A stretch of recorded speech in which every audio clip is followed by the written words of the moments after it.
এটা ইউনূস সাহেব না, এটা মানুষ। আপনারা ভুলে যাচ্ছেন বাংলাদেশের মানুষ কতটা ট্রমা নিয়ে বসবাস করতেছে।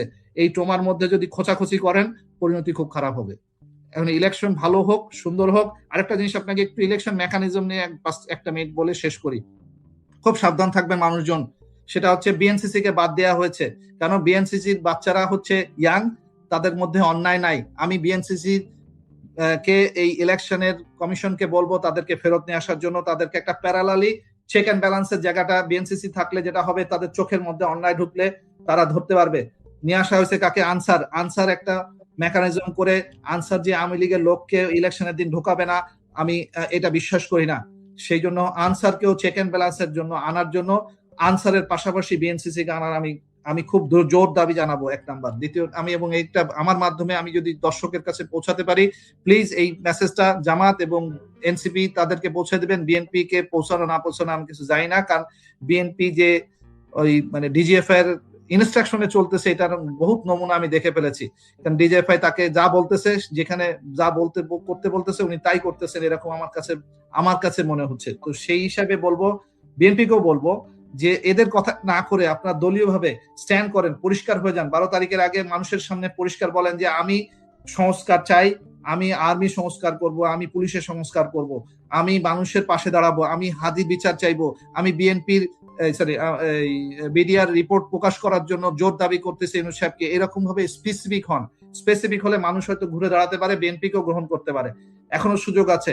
আমি বিএনপিকে এই চ্যালেঞ্জটা ছুড়ে দিয়ে গেলাম, যদি আপনারা এই সুযোগ নিতে চান নেবেন, আর তা নাহলে আপনাদের মতো তলানি হয়ে যাবেন। কোনো বিএনপি বলে আর দলই থাকবে না বাংলাদেশে। কারণ মানুষ আর গ্রহণ করতেছে না, মানুষের ধৈর্যের সীমা ছাড়াই গেছে। মানুষ আর কখনো কোন দুর্নীতিবাজ, বাংলাদেশের কোন রাজনীতিক, কোন আমলা, কোন সেনাবাহিনী, কোন পুলিশকে আর গ্রহণ করবে না।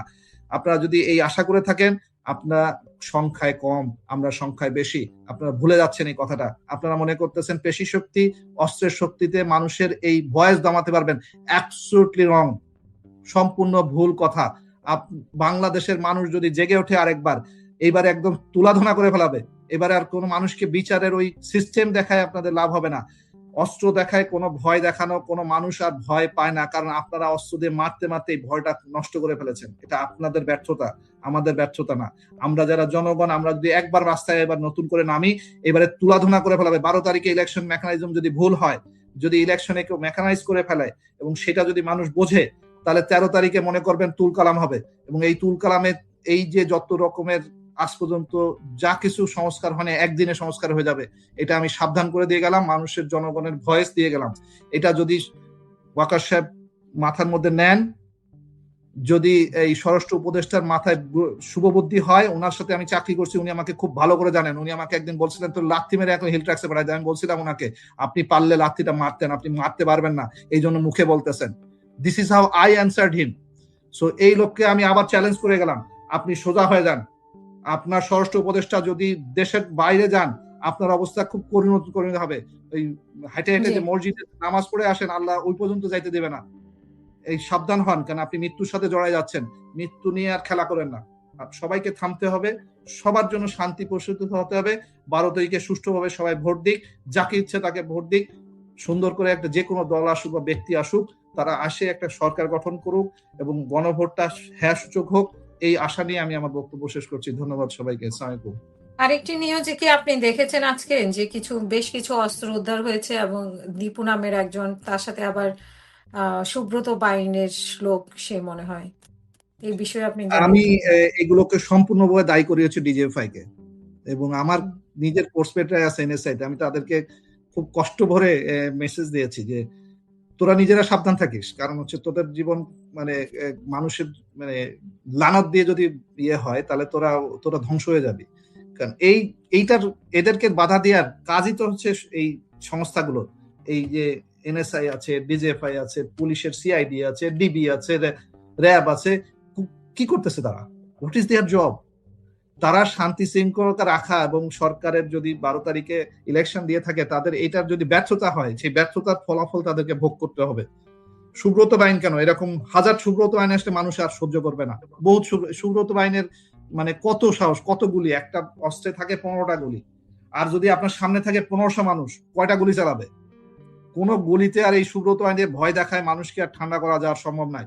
আর এটা যদি ওই যে বিএনপির কিছু নেতাদের আমি বক্তব্যগুলো শুনি, খুবই নিছক ফানি মনে হচ্ছে আমাদের কাছে। কারণ ওনারা ওই দাঁড়ায় বলতেছেন যদি কেউ অমুককে ভোট দেয় তাহলে এই করবি, ওই না ভোট দিবি। এই যে এগুলো থেকে বেরোয় আসেন, ইলেকশনে মানুষের ভয়েস বোঝার চেষ্টা করেন। মানুষ চাচ্ছে দুর্নীতি বিরোধী আসতে, সেটা বিএনপি আসলেও তাদের কিছু যায় আসে না, জামাত আসলেও তাদের কিছু যায় আসে না, এনসিপি আসলেও তাদের কিছু যায়। তারা চায় তাদের শান্তি, তাদের মর্যাদা, তাদের গ্রহণযোগ্যতা অ্যাজ এ সিটিজেন।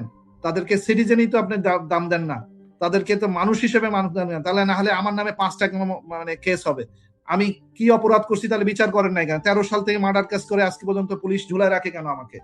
এটার কারণটাই হচ্ছে যে আমরা অ্যাজ এ সিটিজেন মিনিমাম মানে রেসপেক্টটুকু পাই না। যেমন অন্য বিদেশে আসছে তারা তো রেসপেক্ট করতেছে, তারা আমাকে বলতেছে না তো যে আমি অপরাধী, তারা আমাকে বিচার করতেছে আমার কাজ দেখে, প্রতিদিন দেখতেছে যে আমি কোনো ভুল করি কিনা, আমি কোনো অন্যায় করি কিনা। কই আমি তো আজকে এখানে 5 মাস আছি, কই আমার নামে তো কোনো, তারা তো কোনো রকমের অত্যাচার করতেছে না। তাহলে আমি আমার দেশে কেন অত্যাচার হব? আমি আমার দেশে কেন মানে থাকতে পারবো না? কোথায় কোন সমস্যাটা? কোথায় সমস্যাটা? হচ্ছে দুর্নীতি। সমস্যাটা হচ্ছে আপনি উপভোগ করতে যেতে এত বেশি ভোগ করে ফেলতেছেন যে ভোগ করতে যে আপনি অন্যের ভোগের যে অংশটুকু সেটুকু নিয়ে ফেলতেছেন। এই যে 1000 কোটি টাকা সরাইছে, এটা কার টাকা? কার টাকায় এখানে বিদেশে হাজার হাজার কোটি টাকা দিয়ে বাড়ি কিনতেছেন? আর এই প্রত্যেকটা টাকা তো নর্মাল একটা জনগণের, নর্মাল সাধারণ মানুষের। এই যে মানে 600 লাইটার জাহাজ মানুষ ভাষায় রেখে জাহাজের বিজনেস, মানে এই মালামালের বিজনেস করতেছেন রোজাকে রেখে। আপনি কি মনে করেন আল্লাহ আপনাকে চোখে দেখে না? আপনি এইটা দিয়ে টাকা বানাবেন এবং আল্লাহ আপনাকে আবার বেহেশত দিবে? এই ধরনের ফানি চিন্তা ভাবনা কি করে মানুষের আসে? মানুষের বিবেক কি এত বোকা হয়ে গেছে? মানুষ এত বোকা নাই। মানুষ যখন ধরবে তখন কিন্তু আর রক্ষা পাবে না। মানুষ ধরেন দেখাই দিয়েছে যে জুলাইতে, কিন্তু সেই জিনিসটা যদি আরেকবার ফেরত নিয়ে আসেন, আমি সেটার থেকে নিবৃত্ত থাকার জন্য সবাইকে অনুরোধ করব। সেটা জামাতকেও অনুরোধ করবো, কারণ জামাত যদি উচ্ছৃঙ্খল হয়ে যায়, জামাতও যদি এরকম কোনো কিছু করে ফেলায়, they will also do the mistake and they will get the same treatment. আমাদের এখন সবচেয়ে 12 তারিখের এজেন্ডা হচ্ছে দুর্নীতি বিরোধী একটা শাসন ব্যবস্থা এবং সরকার ব্যবস্থা আনতে চাই আমরা, এবং সেটার জন্য যতগুলো সংস্কার প্রয়োজন সেটার জন্য আমরা সবাই প্রস্তুত, প্রত্যেকটা বাংলাদেশি প্রস্তুত। আমরা বাংলাদেশি, এই জিনিসটা মাথায় নিতে হবে আগে, সবার আগে। তো সবাইকে আমি মানে সুস্থ সুন্দরভাবে ভোট শেষ করার শুভকামনা দিয়ে গেছে। আমার পক্ষে দুর্ভাগ্য আমি দেশে নাই, আমি হয়তো এই ভোটের দিন থাকতে পারলাম না। তবে আমার আশা যে এইবারের মানুষ মুক্তি পাবে, বাংলাদেশের মুক্তির জয় হবে, বাংলাদেশের মুক্তি পাবে 12 তারিখে। এবং আমি ইউনূস সাহেবকে ধন্যবাদ দিয়ে তাকে বিদায় দিতে চাই যে তিনি দেশের জন্য এই কার্যভারটা নিয়েছিলেন এবং উনি দেশে একটা সুন্দর গণভোট করে সুন্দর একটা সরকার দিয়ে যেতে পেরেছেন। এবং আমি সকলকে ধৈর্যশীল হতে বলবো, শান্ত হতে বলবো, কোনো ধরনের কোনো উস্কানিতে কান না দিয়ে, যেমন আজকে জাবের তার বক্তব্যে পরিষ্কার করেছে যে 12 তারিখের রাজনীতি মানে ভোটকে বানচাল করার জন্য না কোনো চেষ্টা করা হয়, তারাও এই মধ্যে আর কোনো নতুন করে এজেন্ডা দিবে না। আমি তাদেরকেও সাধুবাদ জানিয়েছি, তারাও একটা সুন্দর বুদ্ধিমানের কাজ করেছে। জামাত অলরেডি এটাকে বলেছে যে তারাও এরকম ভাবে একটা ঘোষণা দিয়েছে। আমি বিএনপির পক্ষ থেকে এরকম সিমিলার ঘোষণা চাইবো যে তারা শান্ত থাকবে, কোনো উস্কানিমূলক বা কোনো মারামারি বা কোনো ধরনের কাটাকাটিতে জড়াবে না। যেটা রেজাল্ট হবে, মানুষ যেটা ভোট দিয়ে যেটা রেজাল্ট দিবে সেটাকে মেনে নিবে। এবং এইরকম হয় যদি একটা নতুন দেশকে হয়, হ্যাঁ বিএনপির আবার সুযোগ আসবে যদি তারা হেরে যায়। সমস্যা কোথায়?